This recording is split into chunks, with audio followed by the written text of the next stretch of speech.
Zulkarni adalah seorang petani biasa yang hidup di sebuah desa di Bondowoso, Jawa Timur. Bersama istrinya, Sopiah, mereka menjalani kehidupan yang serba kekurangan.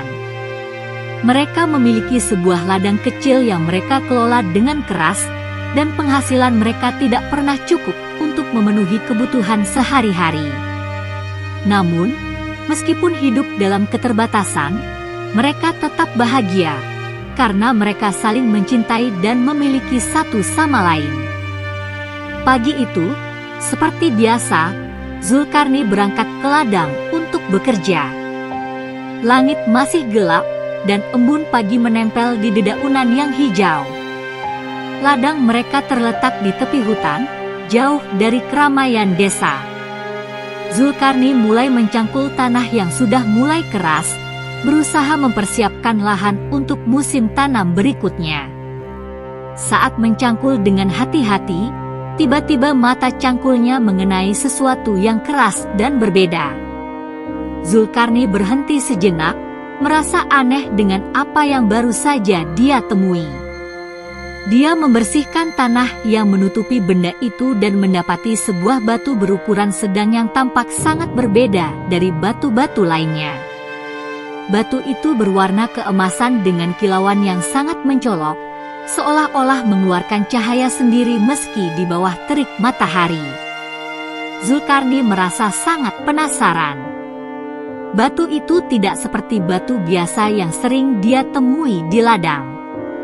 Ia merasa seolah batu itu memanggilnya. Zulkarni memutuskan untuk membawa batu itu pulang. Dengan hati-hati, ia memasukkannya ke dalam karung goni dan membawanya pulang ke rumah. Sesampainya di rumah, Sopiah melihat suaminya membawa batu aneh itu. "Apa itu, Pak?" tanya Sopiah, heran. "Batu yang kutemukan di ladang, Bu," jawab Zulkarni. "Aku rasa ada sesuatu yang istimewa tentang batu ini." Malam harinya, setelah mereka beristirahat, Zulkarni dan Sopiah terbangun oleh suara bisikan yang datang entah dari mana.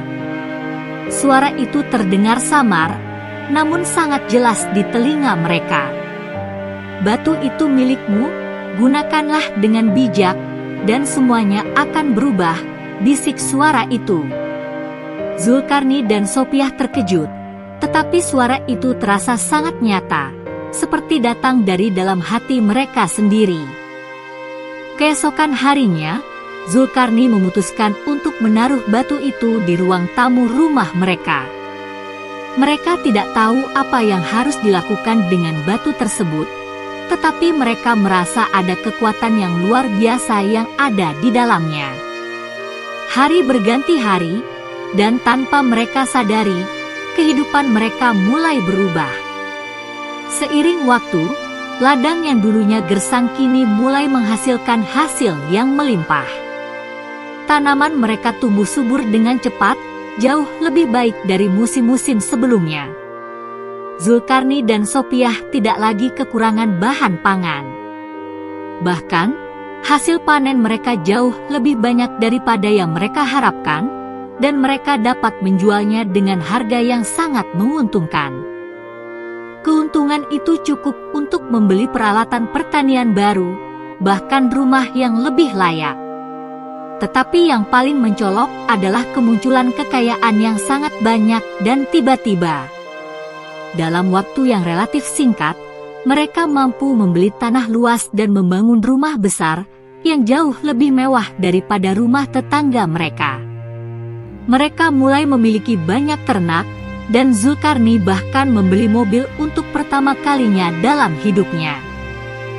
Keadaan mereka benar-benar berubah drastis, dan itu semua terjadi hanya dalam beberapa bulan setelah mereka menemukan batu itu.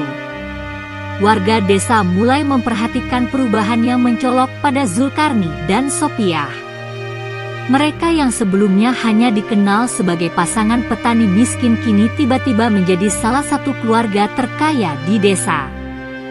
Mereka membeli tanah yang luas, membangun rumah megah, dan mulai sering memberi bantuan kepada tetangga. warga desa tidak bisa tidak bertanya-tanya bagaimana mereka bisa mendapatkan kekayaan yang begitu besar dalam waktu singkat. Gosip dan rumor mulai menyebar seperti api yang tak terbendung. Apakah mereka mendapat harta karun? Bisik warga desa satu sama lain. Atau mungkin mereka terlibat dalam sesuatu yang tak wajar? Kata yang lain. Beberapa warga bahkan mulai menyebut Zulkarni dan Sopiah sebagai pasangan yang terpilih oleh nasib, karena mereka tiba-tiba mendapatkan banyak keberuntungan. Mereka menyebut mereka di luar biasa, dan beberapa mulai merasa iri dengan kekayaan mereka. Tapi, meskipun banyak yang merasa curiga, Zulkarni dan Sopiah tidak memperdulikan apa yang orang lain katakan. Mereka merasa bahwa batu itu adalah anugerah yang membawa berkah bagi hidup mereka, dan mereka berusaha menggunakan kekayaan itu untuk kebaikan. Namun, malam demi malam, Zulkarni mulai merasakan ada sesuatu yang tidak beres. Bisikan yang pernah mereka dengar mulai datang lagi. Jangan salah gunakan kekayaanmu, karena ada harga yang harus dibayar. Suara itu berkata dengan nada yang lebih serius. Zulkarni merasa bingung, karena meskipun mereka telah berusaha menggunakan kekayaan mereka untuk membantu orang lain, bisikan itu tetap muncul setiap malam. Pada suatu malam yang gelap, Zulkarni terbangun lagi oleh suara bisikan yang semakin keras. Semua yang kau miliki berasal dari batu itu. Tetapi jika kau menginginkan lebih, kau harus memberi sesuatu sebagai balasannya, suara itu mengancam. Zulkarni terbangun dengan keringat dingin membasahi tubuhnya. Ia merasa terjebak dalam suatu takdir yang tidak bisa ia kendalikan. Sopiah yang terbangun karena suara-suara itu bertanya, "Ada apa, Pak? Kenapa kamu terlihat begitu gelisah?" Zulkarni hanya diam, tidak tahu bagaimana menjelaskan ketakutannya kepada istrinya.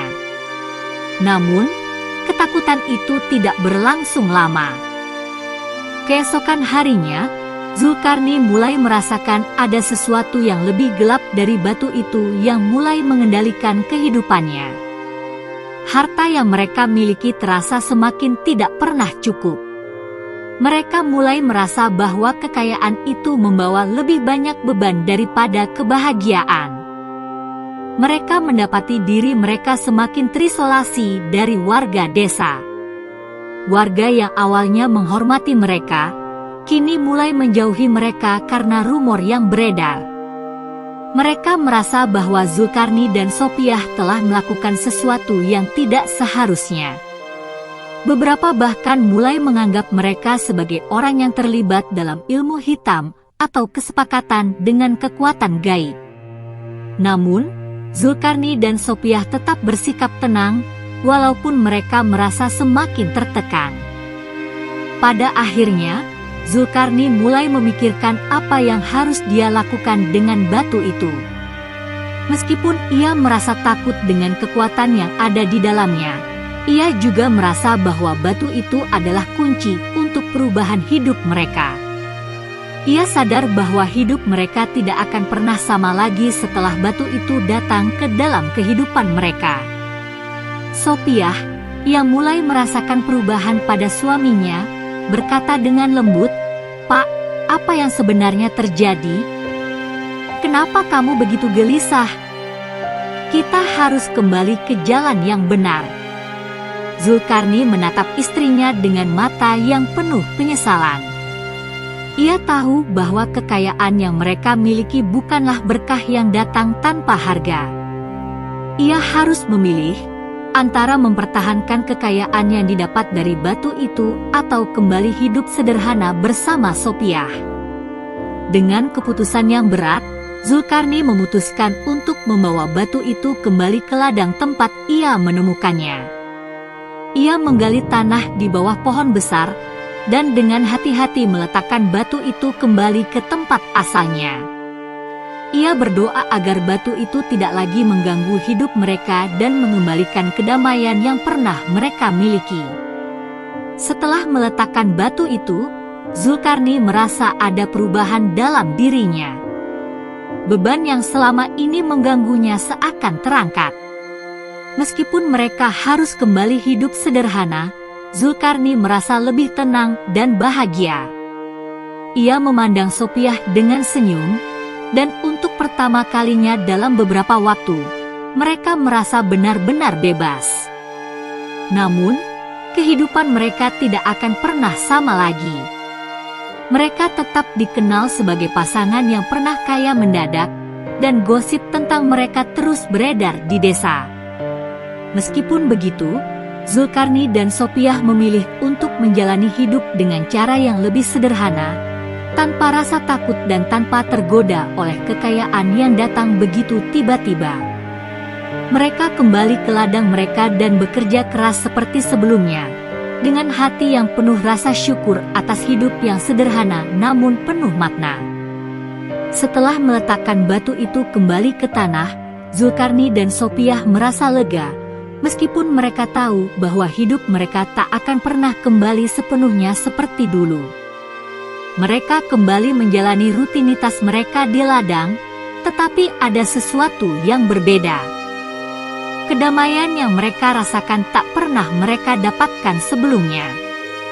Meski mereka kehilangan kekayaan yang datang begitu tiba-tiba, mereka menemukan kembali kebahagiaan dalam kesederhanaan. Seiring berjalannya waktu, mereka mulai mendapatkan kembali kepercayaan dari warga desa. Meskipun beberapa orang masih bergosip tentang kekayaan mendadak mereka, banyak juga yang melihat perubahan positif pada Zulkarni dan Sopiah. Mereka mulai membantu tetangga yang membutuhkan tanpa mengharapkan imbalan, dan itu membuat mereka kembali dihormati oleh orang-orang di sekitar mereka. Namun, meskipun mereka merasa lebih damai, Zulkarni tak bisa menghilangkan perasaan aneh yang masih menggelayuti hatinya. Terkadang, saat malam tiba, ia merasa ada yang mengawasinya. Suara bisikan itu, meskipun tidak sekeras dulu, masih datang di dalam mimpinya. Itu adalah suara yang penuh dengan ancaman dan peringatan, seakan mengingatkannya bahwa kekayaan yang pernah mereka miliki datang dengan harga yang harus dibayar. Pada suatu malam, setelah bekerja keras seharian di ladang, Zulkarni duduk di beranda rumah mereka yang sederhana. Sopiah duduk di sampingnya, memandangi bintang-bintang yang bersinar di langit malam. Zulkarni akhirnya memutuskan untuk berbicara tentang perasaan yang sudah lama ia pendam. Sopiah, aku masih merasa ada sesuatu yang belum selesai. Batu itu, meskipun telah aku kembalikan, rasanya seperti masih mengikat kita. Aku takut jika kita tidak benar-benar bebas darinya. Sopiah memegang tangan suaminya dengan lembut dan berkata, "Pak Zul, kita sudah melalui banyak hal bersama. Kita sudah memilih jalan yang benar. Kita harus percaya bahwa segala sesuatu yang kita miliki sekarang adalah berkat usaha kita sendiri, bukan karena kekuatan gelap. Percayalah, kita akan baik-baik saja." Zulkarni tersenyum tipis, merasakan ketenangan dalam kata-kata istrinya. Ia menyadari bahwa meskipun kehidupan mereka tidak sempurna, mereka memiliki sesuatu yang lebih berharga daripada kekayaan, cinta, kepercayaan, dan kebahagiaan dalam kesederhanaan. Pada akhirnya, Zulkarni dan Sopiah merasa bahwa mereka telah melewati ujian hidup yang berat. Meskipun mereka tak pernah tahu dari mana kekayaan itu datang, mereka memilih untuk tidak membiarkan masa lalu menghantui mereka. Mereka kembali hidup sederhana dengan hati yang penuh syukur dan berharap agar kedamaian yang mereka rasakan akan bertahan selamanya. Namun, meskipun mereka berusaha untuk melupakan semuanya, Mereka tahu bahwa cerita tentang batu misterius dan kekayaan mendadak mereka akan tetap dikenang sebagai kisah yang penuh misteri dan pelajaran hidup yang berharga. Dan begitu, cerita tentang Zulkarni, Sopiah, dan batu misterius itu menjadi legenda yang tak terlupakan di Bondowoso, Jawa Timur.